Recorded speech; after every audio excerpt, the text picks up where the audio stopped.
What's the series you only started because of the hype and ended up liking it? I'll go first. Game of Thrones. I only started watching Game of Thrones because everybody around me was watching it and I was feeling left out. That FOMO started kicking in. Every week, people were arguing over characters I had no clue about, so I had to see what the hype was about. And literally, after that very first episode twist, I was like, yeah, I get it now.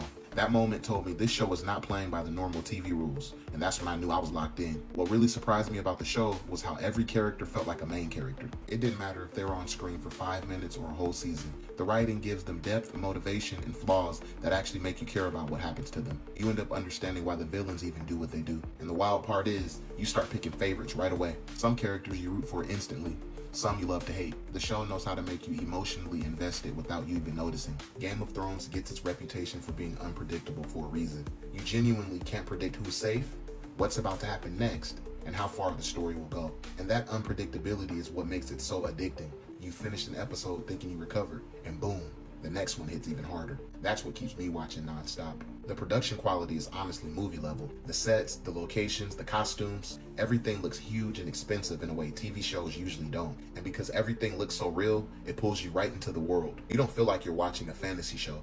You feel like you're actually in those kingdoms watching it play out. One thing the show does perfectly is momentum. Every episode ends in a way that pushes the story forward and makes it almost impossible to stop watching. That's how you go from, I'm only gonna watch one episode, to suddenly you realize it's 3 in the morning and you've watched 6. The pacing is dangerous in the best way possible.